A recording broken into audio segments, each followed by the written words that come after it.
Olá! Hoje a gente mergulha a fundo no capítulo bíblico, olha, de arrepiar, Gênesis 45.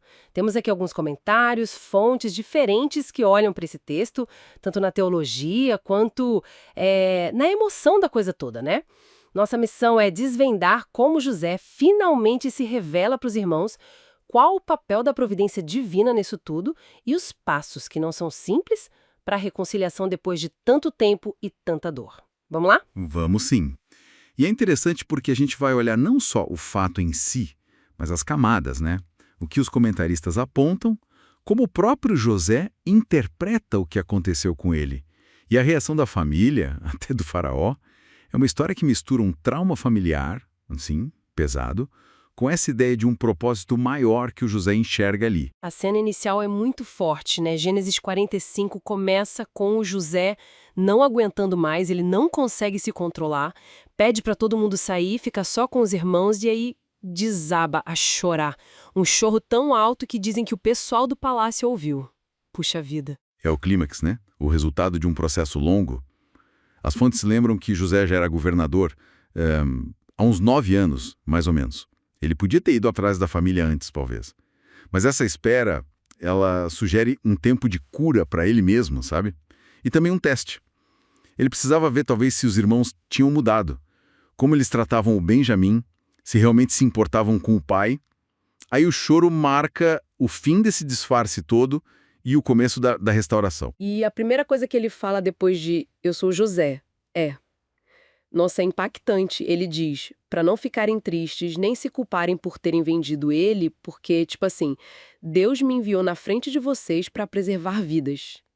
Ele já muda totalmente o foco. Exato. E esse é um ponto fascinante que as análises trazem. Ele não está negando o mal que fizeram. Não passa pano, digamos assim. Mas ele enquadra isso numa perspectiva teológica, da providência divina. A ideia de que Deus estava agindo ali, sabe? Ele se vê como um instrumento num plano maior para salvar a família da fome que viria. Uma das fontes até ressalta bem, Deus cumpriu os propósitos dele apesar das ações ruins dos irmãos, não por causa delas. É uma visão muito forte sobre sentido no meio do sofrimento. E essa perspectiva divina parece que destrava o passo seguinte, né? A reconciliação mesmo. Depois de se revelar e dar essa explicação, aí sim ele beija os irmãos, chora abraçado com eles. E o texto diz que só depois disso é que os irmãos conseguem falar com ele. Parece que a barreira do medo, da culpa, finalmente cai ali naquele abraço. Sim, o gesto físico é muito poderoso. Simboliza o perdão, a aceitação, mas as análises também apontam uma coisa importante. A emoção é vital, claro, mas ela não substitui a ação concreta. E o José, ele age na hora, já começa a planejar como trazer a família toda para Gósen, que era a melhor terra do Egito. Organiza tudo, o transporte, a comida. A reconciliação vira cuidado prático, entende? Ele até avisa, olha que interessante, para eles não brigarem no caminho de volta para buscar o pai. Ele sabia que a tensão ainda existia ali, né? Não era mágica. Quase um apoio oficial do Estado para essa reunião familiar. Pois é, isso mostra o prestígio enorme que o José tinha. O texto até usa uma expressão forte, chama ele de pai de Faraó, que indica muita honra, muita influência. E a reação do Jacó, o pai, nossa, também é muito marcante. Primeiro, ele não acredita. Imagina só o filho que ele chorou por anos, vivo, e governador do Egito, mas aí ele viu os presentes, os carros que o José mandou, a prova concreta.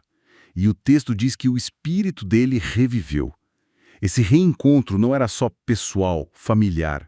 Marcava uma virada para o futuro de Israel, que agora ia ter proteção no Egito. Que história, hein? Analisando assim, com essas diferentes leituras, Gênesis 45 revela uma trama, olha, complexa demais. Tem traição, tem dor, poder, um perdão que custou muito, e essa visão de um propósito divino tentando dar sentido a todo esse caos humano.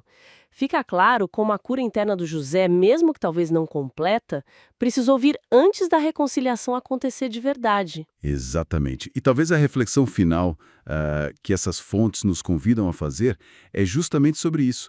O José encontra um sentido, um propósito divino na sua história de dor, e isso parece que o capacita a perdoar. Isso levanta uma questão que vale para a gente hoje, né? Como que a fé, ou mesmo a busca por um significado maior, pode nos ajudar a processar traumas, a lidar com injustiças profundas? Como encontrar sentido na dor sem diminuir essa dor, sem apagar a injustiça que foi real? É algo para a gente continuar pensando, né?